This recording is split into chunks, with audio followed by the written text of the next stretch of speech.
Greetings from eMedi News and Heartcare Foundation of India. Welcome to our show, Chat with Dr. KK. Today we are going to have a chat with Dr. Sundeep Mishra, who is an additional professor of cardiology at All India Institute of Medical Sciences, and is also the chairman of National Interventional Council in India. Welcome to our show. Thank you, sir. Dr. Sundeep, you have been having a specific and a special interest in interventional cardiology. Right. You successfully did your conference recently in interventional cardiology. Right. Thousands of people came and attended that. Right. I'm going to come back with a simple question in interventional cardiology is that the stent is a 25,000 crore industry in India. Right. 2,500 crore industry in India. Why, like China, why shouldn't India adopt a policy like China, and where government of India comes out and say that it is compulsory for all manufacturers to do research, more and more research. I'm well aware that around 15-20% market is Indian stents still, but why can't it be the reverse? Sir, it's a very good question actually. As a matter of fact, when you talk of China, so interesting thing about China, I will come to China, is that their stent market, the Chinese stent market accounts for about 75% or even more of the total stents deployed in China. But interesting thing is that the cost of their stents is no less than any multinational stent. Okay. And at the same time, their studies are not equivalent to what are available with multinational stents. So for example, the kind of rigorous thing that is done through FDA to get a stent approved in US is not followed in China. But their market is more because, as you rightly said, there is a Chinese government sort of favoring these companies. They have not brought down the price of the stent, but still because of the governmental favors, they are able to capture 75%. That's the only way you will be able to promote your own country. But sir, I will take a rather different view. What I will try to say is that in India it is unregulated market. Anybody can come in and sell. So what has happened is that the Indian companies actually have come out with a cheaper product, and also they are doing trials to show that this product is at par with any multinational company, and so they are able to compete with international brand. And as a result, while the Chinese stents are sold only in China, for your information, sir, Indian stents are sold not only in China, but they are sold in Brazil, for example. In Argentina they are sold, and Mexico they have started being sold, and in Germany they are being sold. So if our stents are approved by DCGI, yes, then but the rates are different. I know that exactly. FDA is 60,000, yes, European yes, is yes, 50,000, and non-US FDA and European is 40,000. Right. Then government should, the CGHS should only reimburse cost of Indian stents, and rest, if the person wants an FDA approved, he has to pay extra. I think this is called CGHS has to take. So they have to define the quality standards, which are the minimum standards, and based on those standards, they should be taking any stent, whether it is an Indian or it is a European or it is a Chinese or it is American. I think the best way to do is to have a competitive market with a quality benchmark. Quality benchmark. I think I would rather say that this should be the approach taken rather than broadly. Diverting the topic, when you do interventional cardiology, your basic prevention for a restenosis is plaque stabilization. Right. And when it comes to plaque stabilization, it's a statin. It's a statin. People say that high dose statins is the answer today. And what are in your practice, how do you select a statin post intervention and for primary prevention? Okay, so it's a very good question actually. So one part is if we think of reprocedure for a patient who has already undergone a stent, there are two reasons for a reprocedure. One is that a new lesion can develop anywhere else, and that can lead to the problem. Second is that the lesion that you treated has again got narrowed, and that is the process known as restenosis. So plaque stabilization helps in that first problem where new lesions are developing, but has very little role in the restenosis process where some other factors are operable, and basically it's a mechanical problem sometimes, and sometimes it is some other problems, hyperreactivity of the cells, so you prevent that with some other mechanism. But statins are useful in plaque stabilization so that person does not develop another lesion. New lesions are there. So now statins can do it by two ways. One of them is like reducing the total amount of cholesterol and reducing the plaque.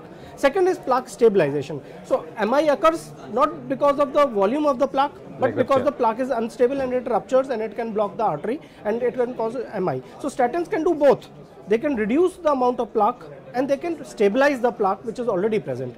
So in a situation like intervention, immediately after intervention, when you touch this vessel, you treat that particular part, but other parts are also touched. So plaques can get unstable.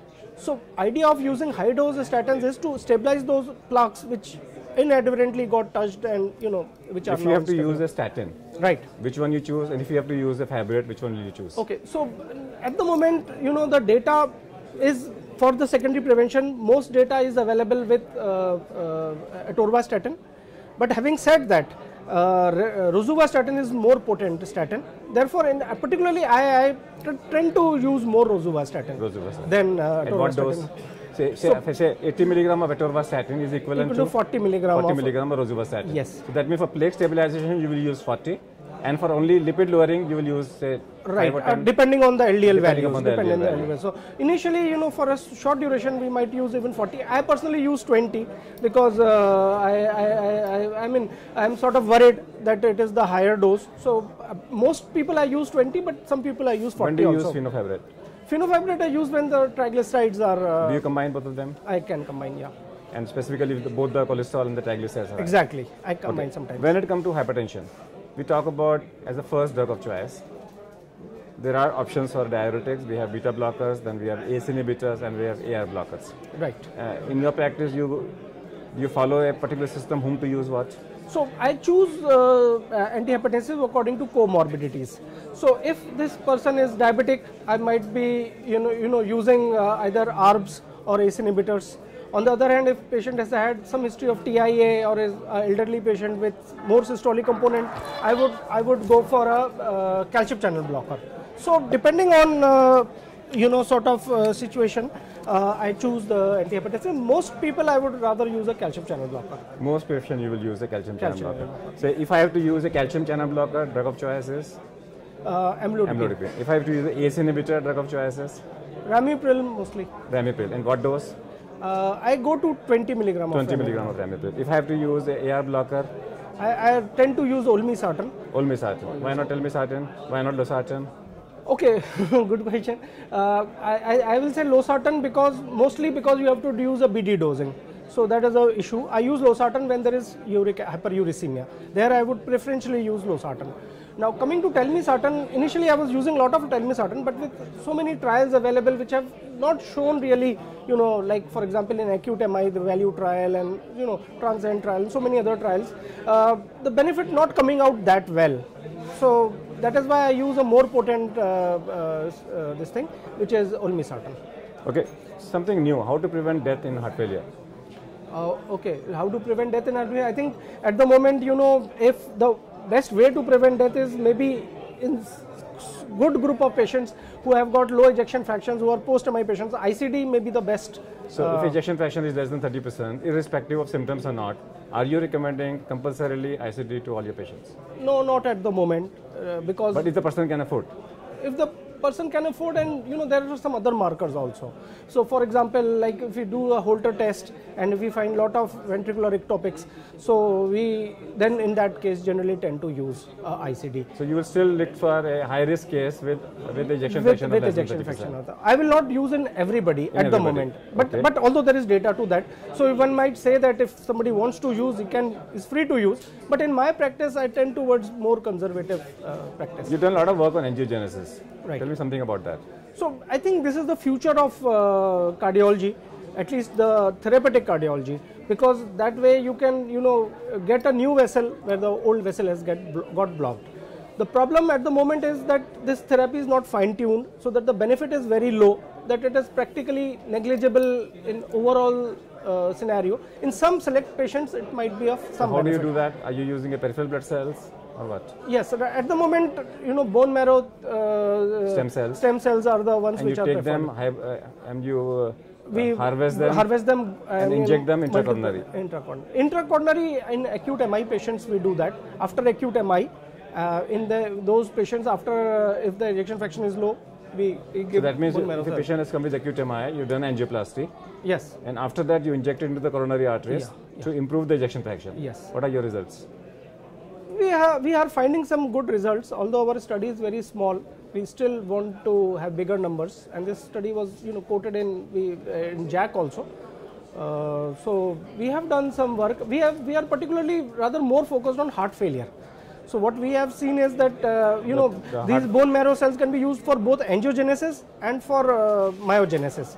So what we have found is that in end-stage heart failure patients, if we do this, then there is some improvement. If you would not have been a doctor, what you would have been? A politician? Good question. Maybe, yeah, I might have been a scientist actually. A scientist? Yes. Scientist you can still be. You are still a scientist because that's why we do so many interested in this. That's the reason you are doing a lot of research work. Yes. Otherwise, you could be a politician. You have been close to the Prime Minister. Yes. You have been visiting with him all over. Yeah.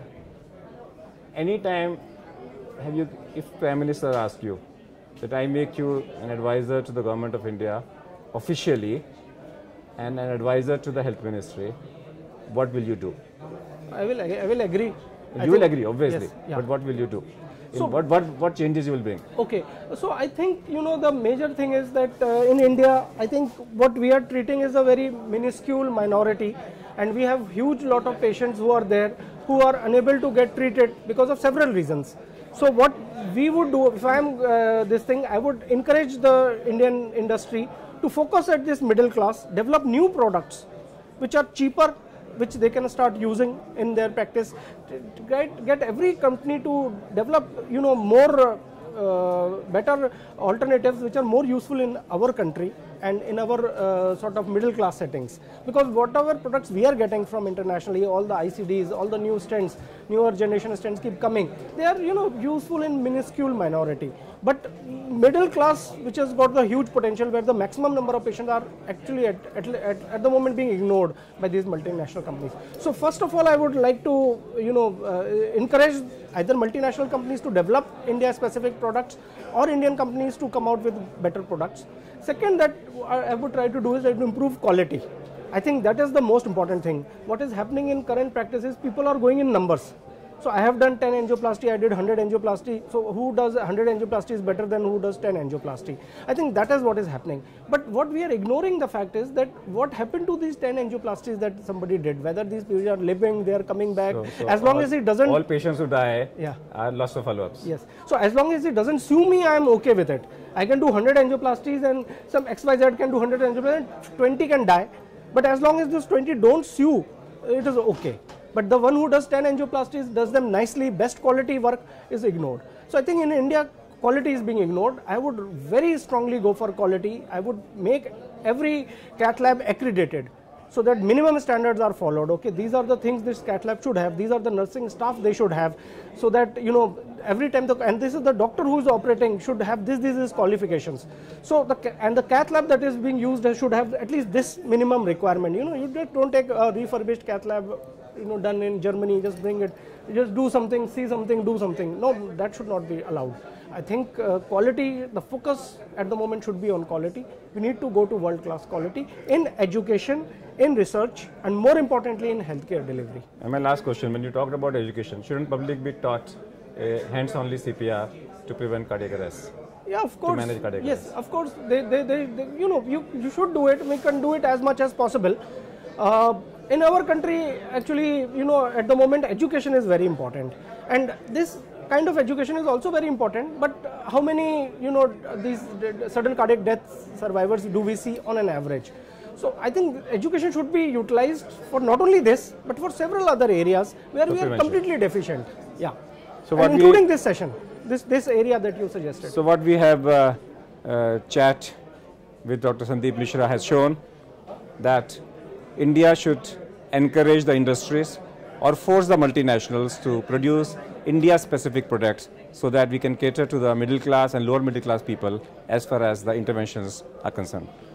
We thank our guest, Dr. Sundeep Mishra, and that's all for today. We'll come back with one more show. Till that, goodbye. Thank you.